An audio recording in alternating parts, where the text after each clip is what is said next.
Baik, terima kasih pimpinan atas waktu yang diberikan. Bismillahirrahmanirrahim. Assalamualaikum warahmatullahi wabarakatuh.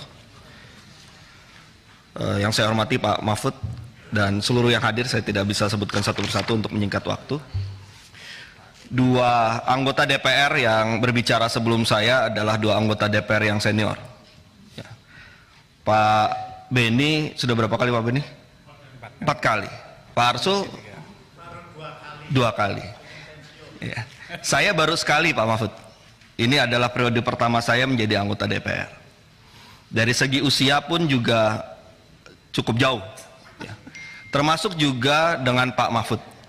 Pak Mahfud adalah guru besar yang saya pun juga banyak belajar. Dari usia sangat jauh, dari keilmuan pun juga saya banyak belajar dari Pak Mahfud, ya, terutama ketika memimpin Mahkamah Konstitusi.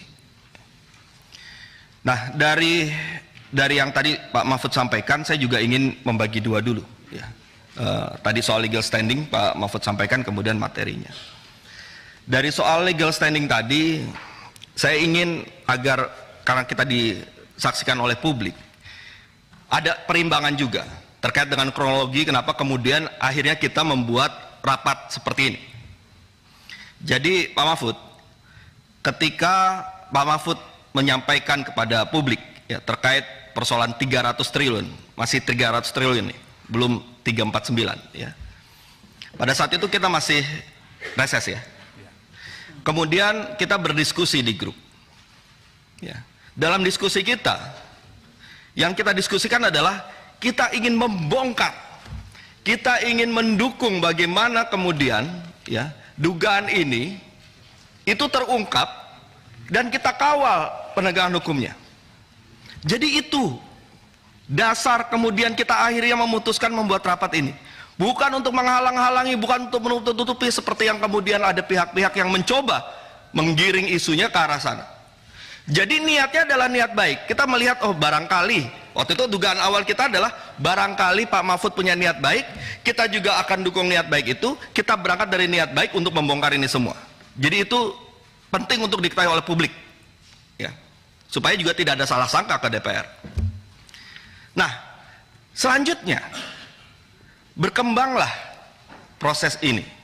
Ya. Kita pada saat itu karena baru mau selesai reses, kemudian kita akan menyusun agenda untuk masa sidang ini, maka teman-teman bersepakat agenda yang paling awal adalah ya kita undang dulu, undang Pak Mahfud, ya, undang PPATK untuk kita mendapatkan gambaran utuh mengenai persoalan ini.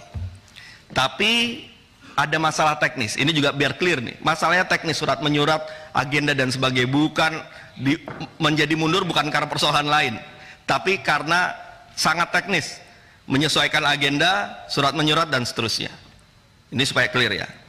Nah, seiring dengan perjalanan ini, kemudian ternyata isunya berkembang dari 300 triliun kemudian menjadi 349.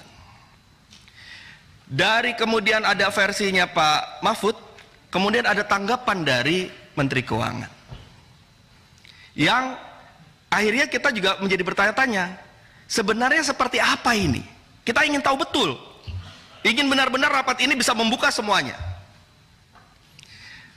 Ketika kita agendakan rapat, ya, yang awalnya kita ingin ada PPATK bersama juga Pak Mahfud, ya, tapi akhirnya yang bisa dilakukan karena tidak kesesuaian agenda ini, waktu jadwal, akhirnya hanya kepala PPATK saja. Pada saat itu saya awalnya juga mungkin teman-teman sebagian berpikir 349T ini seluruhnya melibatkan oknum Kementerian Keuangan. Karena bombastis sekali, luar biasa nih, 349T, besar sekali. Bahkan masyarakat pun juga melihatnya seperti itu. Melihat ini Kementerian Keuangan isinya maling semua dan sebagainya. Yang persepsi yang timbul seperti itu. Di awal ini, ya.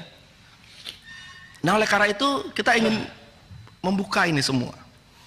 Ketika kita mengundang Kepala PPATK, kemudian Kepala PPATK menyampaikan informasinya, ternyata kita baru mengetahui bahwa 349T itu adalah data 14 tahun.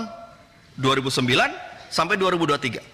Kemudian menurut keterangan Kepala PPATK juga dikatakan bahwa tidak seluruhnya itu menyangkut oknum di Kementerian Keuangan, tapi menyangkut tugas dan fungsi yang terkait dengan Kementerian Keuangan. Kita sebenarnya berharap keterangan yang tadi Pak Mahfud sampaikan itu disampaikan oleh Kepala PPATK yang clear tadi, sehingga setelah itu nanti kita bisa cross check juga kepada Kementerian Keuangan, kan begitu. Tapi pada saat itu sepertinya belum siap untuk datanya sedetail ini, ya, sehingga kita merasa perlu untuk melanjutkan rapatnya juga melibatkan dengan Pak Mahfud yang sudah menyampaikan kepada publik. Sebelum rapat ini kemarin kita dapatkan informasi berdasarkan rapat di Komisi 11. Oke. Nah, jadi itu gambaran terkait dengan tanggapan saya soal legal standing supaya kita clear nih, ya. Jangan sampai kemudian dituduh kita macam-macam dan sebaliknya juga seperti itu. Dan ada kebetulan juga yang juga Pak Mahfud tadi sampaikan terkait pidana. Ya. Saya juga mendengar proses ini disampaikan. Tapi Pak Mahfud, ini juga supaya clear kali-kali untuk publik bahwa yang teman-teman sampaikan bukan menyatakan Pak Mahfud ini harus dipidana. Tidak, Pak Mahfud. Yang disampaikan teman-teman adalah mengingatkan agar kita ini prudent, hati-hati. Karena apa? Ketika kita tidak hati-hati, ada pasal 11. Itu yang saya tangkap. Ya, mungkin Pak Mahfud menangkapnya berbeda, itu haknya Pak Mahfud. Tapi kalau yang saya tangkap, itu mengingatkan, itu untuk mengingatkan bahwa kita harus prudent. Itu saja. Jadi saya berharap hubungan kita ini adalah hubungan kelembagaan DPR dengan pemerintah, tidak kemudian malah menjadi personal. Itu yang juga saya coba belajar dari para senior, ya. Semestinya persoalan ini tidak menjadi persoalan personal, tapi persoalan yang kelembagaan, saling menghormati satu sama lain. Oke, itu satu bagian. Sekarang bagian kedua. Terima kasih atas paparannya. Ini kejutan kedua, sangat mengejutkan paparan dari Pak Mahfud. Kenapa? Karena saya kemarin ikuti betul keterangan Ibu Sri Mulyani di Komisi 11. Saya pelajari juga data-datanya semuanya. Ternyata totally different, beda betul. Saya tadi cari sambungan-sambungannya, sedikit ada sambungan tadi soal 3,3 T itu dari 35 tadi, karena ada cangkang yang kemudian mungkin disingkirkan dari situ, ya dilepas, akhirnya ketemu 3,3 T. Tapi untuk yang lain nih di sini ya, seperti kata Ibu Sri Mulyani, dari 349 triliun dari surat yang kedua, kan ada dua surat ya, surat pertama 100 lampirannya 100, surat kedua 300 lampirannya. Ya, koreksi kalau saya keliru. Dari yang surat kedua ini, menurut Ibu Sri Mulyani, ya, 100 surat itu sebenarnya dikirimkan untuk APH lain, ya. Kemudian 65 surat itu terkait dengan transaksi korporasi, ya, yang jumlahnya 253 T. Kalau yang tadi ke APH jumlahnya 74 T. Kemudian barulah 22 T itu terkait dengan korporasi dan pegawai, di mana dipecah lagi 3,3 T itu yang berhubungan langsung dengan oknum. Itu keterangan Ibu Sri Mulyani. Karena itu terlebih dahulu dibandingkan dengan apa yang disampaikan oleh Pak Mahfud hari ini, maka tadinya saya akan mengejarnya di situ. Tapi ternyata dari keterangan Pak Mahfud beda sekali. Artinya ada masalah di sini. Kalau saya merekomendasikan kepada pimpinan, ini clear. Ada dua data yang berbeda. Satu data pasti salah.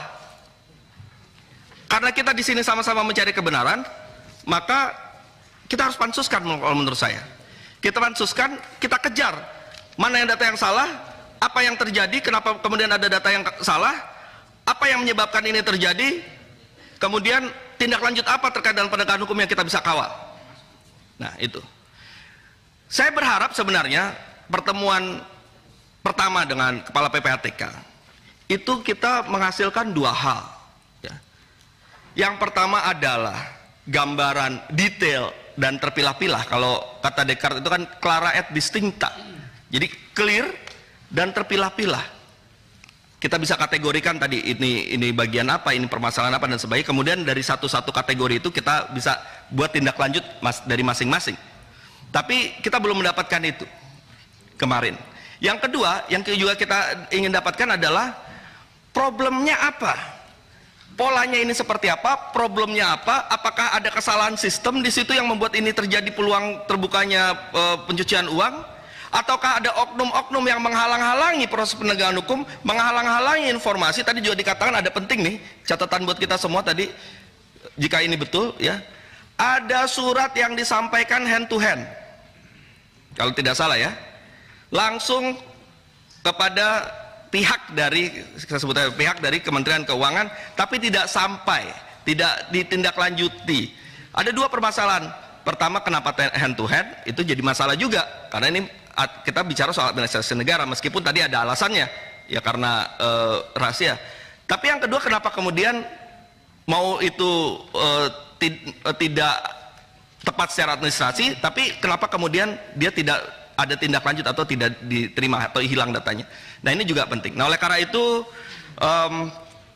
menurut saya ini adalah hal yang sangat besar ya buat kita bongkar, dan forumnya yang paling tepat adalah Pansus, yang dihadiri juga yang ada satu kesempatan di mana semua pihak hadir, ada Pak Mahfud, ada Kepala PPATK, ada Ibu Sri Mulyani, sehingga semua kita bisa adu data ya, lihat cek kebenaran, termasuk juga yang paling penting buat saya yang paling penting adalah apa yang bisa kita lakukan tindak lanjut untuk perbaikan ke depan.